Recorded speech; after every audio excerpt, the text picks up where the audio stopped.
the Trevor Jackson podcast. StephenASmith, that assuming and thinking that people are supposed to get away with stuff and then blaming Trump. Man, blame them people that's committing the crimes. Sorry. At the end of the day, I know y'all want the Epstein files and y'all think that he's doing all of this stuff. The government shut down. He targeting the NBA. He doing all of this because he don't want the Epstein files released. That still don't mean you can commit crimes. By the way, this was so wild. StephenASmith, the sports commentator, suggested that this was revenge from the president for all the kind of left-wing activism of the NBA. Your response to that, 15 seconds. I'm the FBI director. I decide which arrests to conduct and which not to conduct. That may be the single dumbest thing I've ever heard out of anyone in modern history, and I live most of my time in Washington, D.C. It's right up there with Adam Schiff. We arrest people for crimes.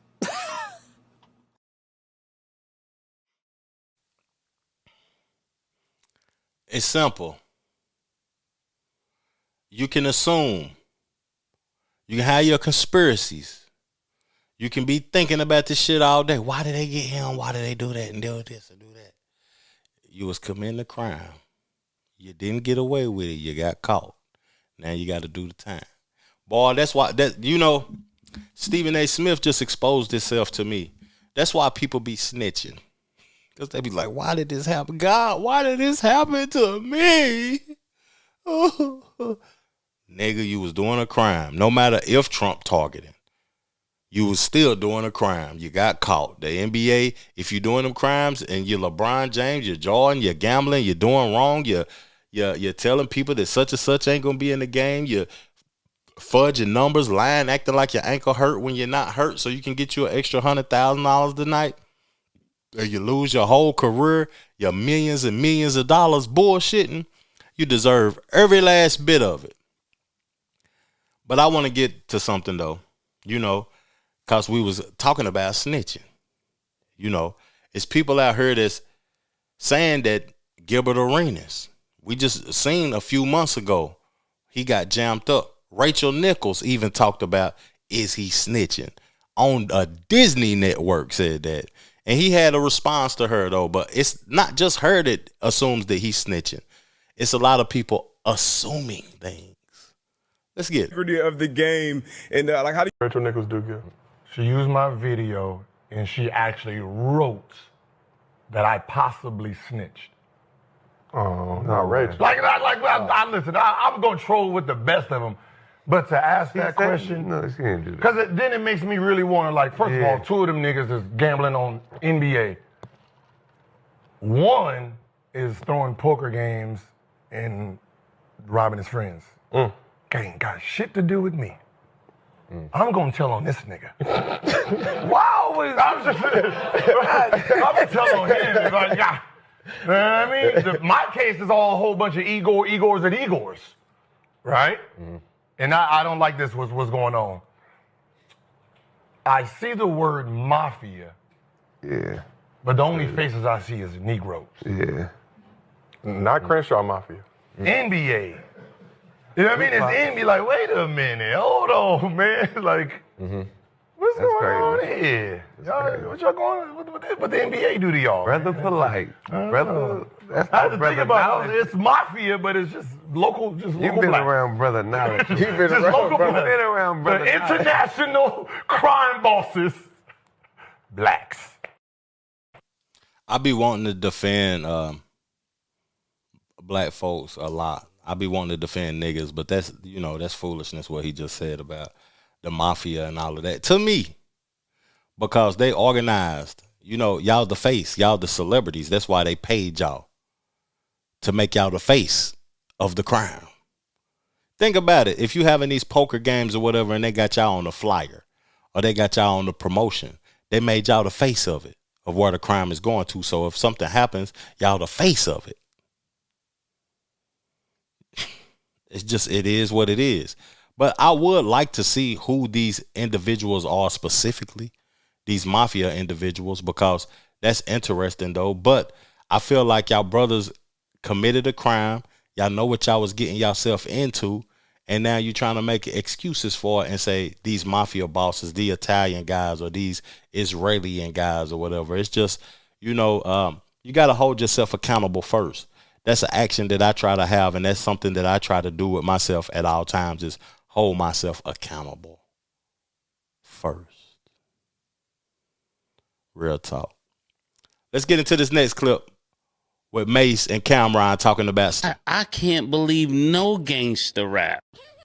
I can't even listen to it. That's part of why I want to put no music out.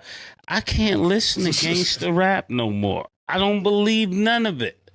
And with this situation, any reason not to put no music out, man. Killer, the snitching has made it to the NBA. Who would ever thunk? What does got Who would to do ever with you thunk putting music that? out? You know, you gonna I know find your thunk reason is not to a put word, music. but who would ever thought snitching would make it to the NBA? I mean, for crimes. This is crazy. Who snitched in this case, though? I'm just asking. I really, did they say who's telling that? Everybody's telling. Oh, okay. There are different pieces, though, that I can't say nobody's snitching, but people are going in, they're walking out soon as they get in. I can't throw away my brain. There's too many people throwing away their brain.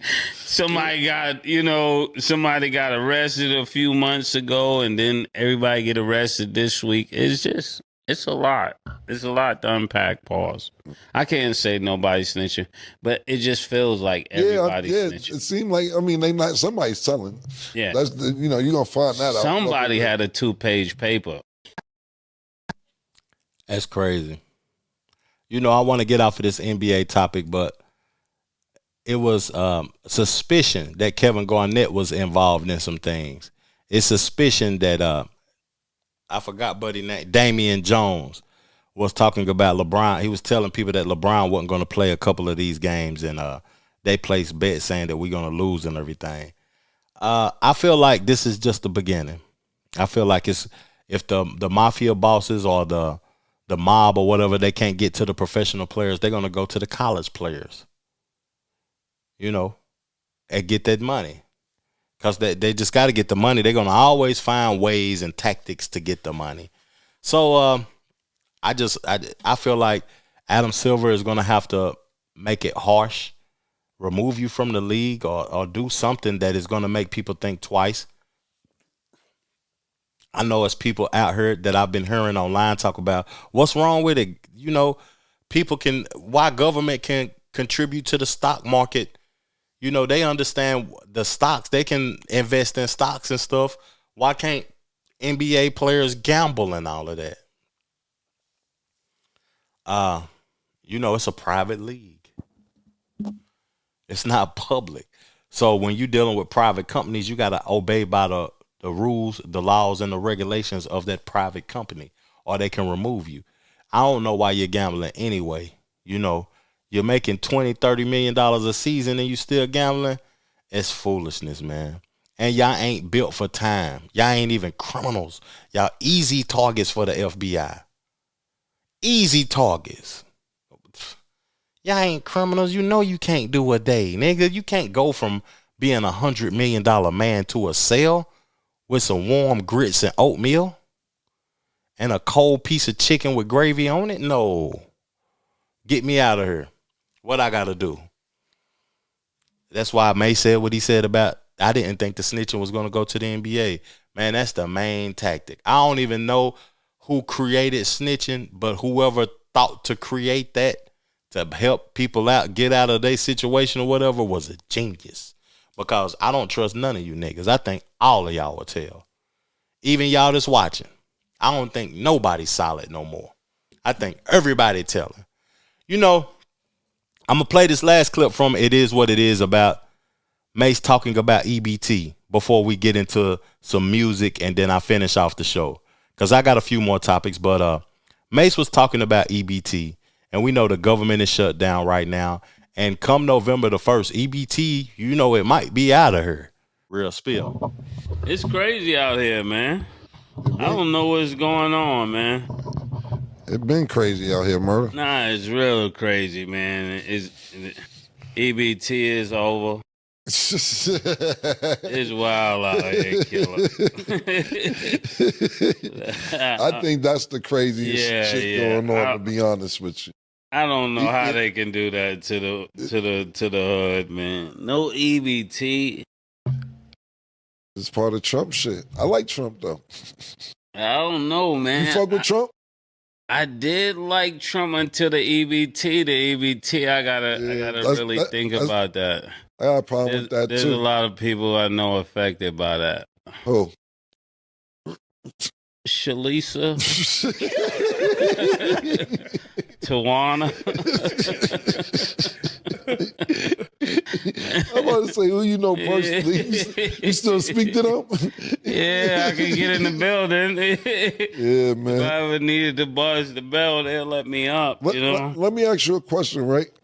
So, like, I mean, I like Trump because back in the days, that's what I'm talking about. We went to parties together. No, not like them kind of parties, but regular parties. No, I understand. No, before Trump became president, niggas used to be with Trump, and then when he became president, it turned to something. I don't like getting political. I don't even really want to get into this, but I want to ask you a question. So not the politics. Nah, I don't want to get into the politics part either. But I like Trump outside of politics, and I'm not saying I don't like him in politics. I just don't have an opinion. But it's wild though that a lot of people used to rock with Trump. The EBT thing is something that is interesting, especially since we seen Kevin McCall, Buddy, crying, talking about Chris Brown owe him some money, and he got an EBT card. He a celebrity and all of that. I grew up off of food stamps. I use food stamps. I remember we used to bust food stamps and buy baseball cards and buy Hot Meals with food stamps. We'll go to the store, spend a quarter, they'll give us 75 cents back. We'll go to another store, spend a quarter, they'll give us 75 cents back. We'll go to 4 or 5 stores till we had like $5. Then we'll go get us a burger and fry. Or go play the video game, arcade games and stuff. And food stamps was necessary in the hood. Single mothers. My whole community basically was single mothers with no father figures around. And I feel like food stamps is something that is a necessity to the community. But I don't feel like food stamps should be a lifestyle. It shouldn't be nothing that's permanent that you get addicted to. We just got through talking about gambling and how it becomes an addiction. Food stamps can become an addiction because it can bring you a level of comfortability and an expectation that something is coming that you should be looking forward to. But in our reality, you should be trying to get yourself out of that. As soon as I became grown and I was able to work and use my mind to get finances and stuff, trapping and hustling and working jobs and all of that old type of stuff, them food stamps was dead to me. They didn't even exist because I didn't want the $40, $50, $100 a month. I just didn't, want it. And I got up off my ass and went and got mine. So at the end of the day, I don't feel like it should be a lifestyle. I feel like if you healthy and you capable of going and getting you some paper, then I would prefer opportunity than consistent expectations of food stamps. I don't mind if they remove food stamps. I feel like they should be for the elderly or the people that's not capable or the people that's sick or the people that need some sort of assistance. It shouldn't be for migrants. You over here illegally get 1,000 food stamps a month. Stop. And to speak about this in a racial way, because I know people like race topics and stuff, they always want to put the face of food stamps on black people. We ain't the face of food stamps. It's only like 18 to 20% of people that's getting food stamps in this country is us. Majority of the people that's getting EBT is Caucasians. And then after that, it's Mexicans and migrants. We getting the least amount. So don't try to make the face of EBT black folks. Real talk. The Trevor Jackson Podcast.